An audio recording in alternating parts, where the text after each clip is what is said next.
What if everything we thought we knew about ADHD was just half the story? For decades, we've been looking at ADHD like it's a brain issue. Dopamine, norepinephrine, brain structural differences. But what if ADHD isn't a neurodevelopmental disorder at all, but a whole body communication breakdown that just so happens to show up in the brain? That's what my theory is all about. Okay, future me saying hi because I did not tell y'all what we're doing in this video. So we are going to go over my new theory of ADHD, and then also in the second half, we are going to go over how can we put this into practice in your life today. There's 3 things I want you to know before we jump in. The first is that I have some specific studies that you might like to read based on the research that I'm talking about. Some of these studies are really complicated, so instead of linking the studies themselves, I'm linking my blog post that breaks them down. You can read the study through the blog post, but it will make it a lot easier to understand. Number 2, share this with somebody who you think is going to benefit from it, because honestly, I think this theory is game-changing, and I'm so excited to work on publishing it. And then number 3, the timeline is below, so just skip to whatever part is the most beneficial for you. Now, before we go into it, hit the like button so that this can be pushed out more, and I'm excited to jump in. It's called the Metabolic Communication Theory of ADHD, and it finally explains why things like sleeping, eating, therapy can improve ADHD symptoms, but also how we can actually make medication more effective without needing as much. But let's start at the beginning. So for decades, ADHD has been understood through something called the catecholamine model of ADHD. Basically, it goes something like this. Number 1, your brain does not make enough dopamine or norepinephrine, which are called the catecholamines, or it does, but it breaks it down too fast or it doesn't get used appropriately by the different regions in your brain. This then can cause attention difficulties, impulsivity, emotional dysregulation, hyperactivity, basically all those classic ADHD symptoms. So to help it, let's use stimulants to boost these neurotransmitters. And then the result is that symptoms improve. And then in this classic model of ADHD, we also look at the brain differences that we see in the literature. The ones we mainly see are in the prefrontal cortex, which is really important for executive functioning. And so with all of this research that we have, the story became ADHD is a neurodevelopmental disorder caused by brain differences and neurotransmitter dysfunction. But here's where things get weird. This model actually has some massive blind spots. So the problem number 1 is that treatment doesn't work for everybody. About 30% of people with ADHD don't respond well to stimulants. So if ADHD was just about catecholamine dysfunction, wouldn't the fix basically work for everyone?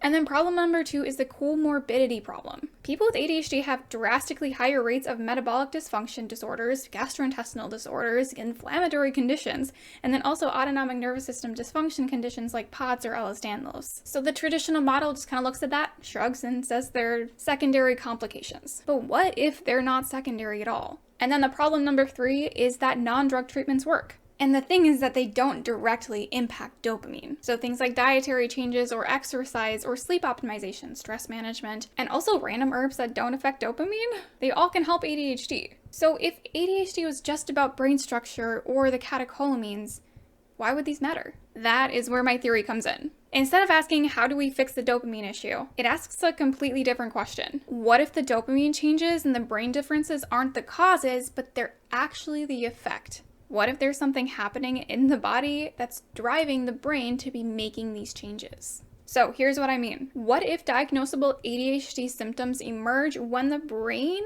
fails to accurately recognize and receive and integrate signals from the body's metabolic, immune, and autonomic nervous systems? Think of it this way, your body is constantly sending your brain reports and your brain is constantly sending your body reports, such as, hey, we're running low on energy, or inflammation levels are rising, or we need more food, or it's time to rest. But in ADHD, those phone lines are basically down. The body is sending the messages, but the brain can't hear them clearly or respond appropriately. So why would this happen? Okay, think about our ancestors. A person who could override hunger during a hunt, stay hypervigilant during danger, rapidly shift attention to new threats, and also take risks and seek novelty. These people survived, and they made their entire group survive.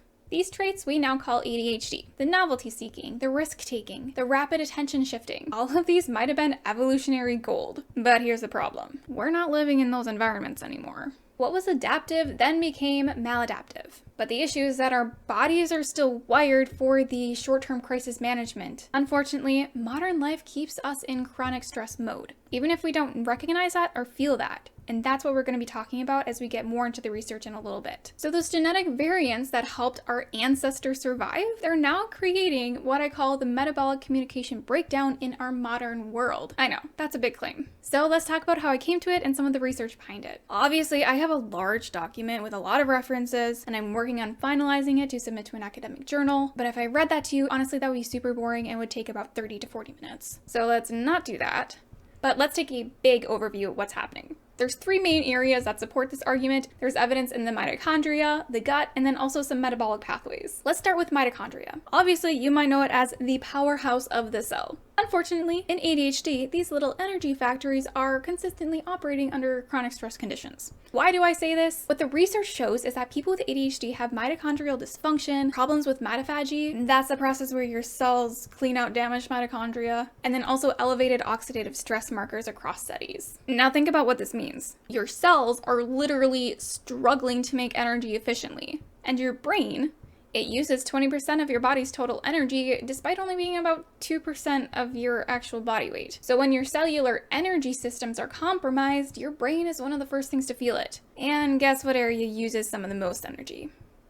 That's right, the prefrontal cortex, the area that we see structural changes in. Now let's talk about your gut, and this is where I think it gets really interesting. So the gut microbiome research in ADHD shows something really fascinating. The main thing is that we see a reduction in butyrate-producing bacteria. Now, why does this matter? Well, butyrate is like fuel for your gut lining, and it's actually one of the most important things for a healthy gut-brain communication system. But here's the kicker. So all the bacterial patterns that we see that are different and like more Ortobacter or Agaricella and Agobacter, or decreased levels of Faecobacterium or Fascicularbacterium, or Eubacterium alligens. Like all of these, it's not random. It looks exactly like what happens when your nervous system is chronically stressed. It's as if your brain is actively reshaping your gut microbiome for survival. So in survival mode, your body prioritizes immediate energy extraction over long-term health. It prioritizes stress-tolerant bacteria over the complex ones that support optimal functioning. It also prioritizes quick resource management over nutrient absorption. So this creates a self-perpetuating cycle of your stressed nervous system essentially changing your gut bacteria, which reduces your ability to communicate to your brain, and then that keeps your brain into chronic stress mode. And then it's not just that, it's this third one of the metabolic pathway evidence. And this is gonna get even more technical, so just bear with me. So recent research in ADHD shows that we have different metabolic pathways that are upregulated or downregulated. This usually happens when your brain makes strategic decisions to improve or optimize your functioning or prioritize survival. And guess what? These altered pathways, yeah, they are indicative of operating in chronic survival mode. Some of the wildest stuff in this is that we have downregulated pathways for protein biosynthesis as well as vitamin synthesis. And then we also have some upregulated pathways for improving sugar utilization, which basically is that your body is saying we need to find energy wherever we can. Basically, again, this is showing that the body of people with ADHD, it's thinking that it's in constant crisis mode, that is prioritizing immediate survival over optimal functioning. So let's put it all together here. What is the big picture? Your mitochondria are stressed and are producing energy inefficiently. Your gut microbiome is shifted into crisis mode. Your metabolic pathways are prioritizing survival over optimization. And that means your body-brain communication systems are compromised because honestly, we are not living in crisis mode. I mean, for some of us, yeah, we are living in crisis mode, but for a lot of us, no. We have a job, we have a financial situation that is okay. So basically it creates a perfect storm where the brain isn't getting enough energy that it needs for optimal functioning. Your body isn't sending clear signals to your brain because it's consistently prioritizing immediate survival. And then because your brain's out of practice, it cannot actually interpret the signals appropriately from your body. And so the whole system gets stuck in this perpetual stress mode. And that is where we see the dopamine changes, the structural brain differences, and all the symptoms that we call ADHD. So this theory finally explains all of those things that the traditional model can't. It explains why diet and exercise and sleep help because they actually all improve metabolic functioning. It explains why nervous system regulation and therapy helps because they improve the communication between your brain and your body. It also can explain why some people don't respond to medications because perhaps their metabolic dysfunction is too severe. And then it also explains why there are so many comorbidities with ADHD because it's all in the same systemic problem. But most importantly, it gives us a roadmap for better treatment that actually addresses the root cause and not just the symptoms. So according to my theory, optimal ADHD treatment includes both pharmacological interventions as well as metabolic interventions. Think about it like this. Your house has an electrical problem and your lights keep flickering in and out, or some of them keep burning out really quickly. Okay? You got 3 choices. So option 1, you can keep buying new light bulbs. That's like just taking medication. You're treating the symptom, but you're also wasting a lot of money and energy. Then option 2 is try to fix the wiring, but leave the old bulbs in. That's like only doing metabolic support. You're trying to address the underlying issue, but your house is still dark because the bulbs are literally burned out. So it's incredibly difficult to even try to rewire this. But then you have option number 3, which is fix the wiring and put in new bulbs. Now everything works perfectly. That is metabolic support plus medication. And the cool thing, this actually works. There's so many studies I could reference, but this one is probably my favorite. So the researchers looked at combining coenzyme Q10, which is an antioxidant that improves mitochondrial function, and it combined it with atomoxetine, which is an ADHD medication. The results? Not only did the medication work better, but people experienced fewer side effects. And that is the beauty of this theory. It lets us experience life so much better than we could before. Now, I know that was long and complicated, and I also didn't talk about genetics, which is also a huge piece of this theory that I have, but honestly, I don't want to overcomplicate this because your brain's probably pretty fried by now. So taking all of this information, I'm going to hand it over to future Annika now and talk about what are some actual steps that we can be taking to improve our ADHD using this model as our approach. Hey there, it's future Annika. That was an excerpt from my live stream that I did on July 1st, and right after that, I actually went more in depth than what I'm going to talk about right now. So the goal of this theory is to really help us understand that if we want to make life-changing changes for our ADHD, we can't start at the top. We have to start at the bottom. And the bottom is helping our bodies figure out what the heck is going on and helping our brain understand what our body is trying to tell us. So this actually came out of the fact that I knew everything there is to know about what to do to help your ADHD using nutrition, using exercise, using sleep, all of these behavioral interventions. And then it just wasn't working because I was getting so many emotions. I was honestly hating food. I could barely even sit down at a table, and I still have struggles sitting at a table now. But I would just get really angry at my food, like wanting to throw it, and that's just not a sustainable way of helping our bodies. So I had to ask myself, what is actually going on? Because I know what to do, I know how to do it, and I know why to do it. But since I know all of those, shouldn't I just be able to do it? And I wasn't. And then as I was working on my research in general, I came across a study and it was talking about how the vagus nerve helps us absorb nutrients. And then that got my brain thinking, wait, if our autonomic nervous system helps us absorb nutrients, then even if I know exactly what to do, how to do it, why to do it, what if I'm not actually getting the nutrients that I'm eating? So that is what really sparked a lot of this thought here. I realized that even though I was doing everything right, it didn't matter because my body was in chronic stress. So how do we get out of this? Even though it doesn't feel like we're stressed, our body is stressed, so what's going on? Like I said in the quick overview of my theory, it comes down to how our bodies were evolved. It appears that our bodies have been metabolically adapted to rapidly shift into stress functions to help override certain signals. And that really helped the survival of our group. But unfortunately nowadays, we're actually experiencing a ton of chronic stressors that we don't even recognize because they're not technically stressors because they're not to neurotypicals. And since we've been taught that they're not stressors, we don't recognize that they're stressors. So the goal here that I'm going to be talking about in like literally 2 seconds is improving the communication between your environment and your brain. Now I'm going to go through a little bit of a packet that I created and you can purchase that on my store. It's part of the complete bundle that actually tells you what to do, why to do it, and how to do it. But now it finally has this added piece of what to do first to make sure that this does not cause stress on your body. This one is the ADHD Guide to Interoception. If you don't know what interoception is, it's the ability for our brain to understand what's going on in our body and for us to be able to respond to it. Now, this is an acronym I created here called the Recodes method. This is something that I want you to start quick checking in your body throughout the day to start building trust between your brain and your body. So R is rest. Have I had any true downtime today without stimulation?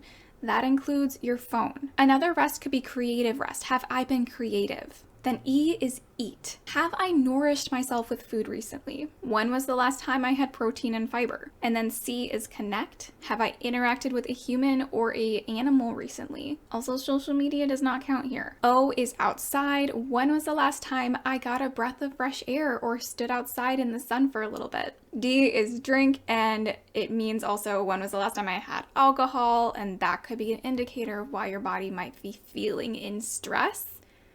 But also, when was the last time I had water? Have I had caffeine today and not enough hydration? And then E is eliminate. This one is the one that actually gets me a lot. Have I gone to the bathroom? Do not underestimate this. A lot of the time, my anxiety actually just comes from needing to use the bathroom because, like I said, our signals just aren't getting understood by our brain for some reason. And then S is stretch. When was the last time I had movement? Whether that was a large physical movement or I just took a walk or I even just went like this. Oh. When was the last time I stood up from my chair? By using this regularly throughout your day, I recommend at least every 2 hours. Ideally, maybe even doing every 1 hour is going to help reconnect your body to your brain so that you figure out what's actually going on with your symptoms.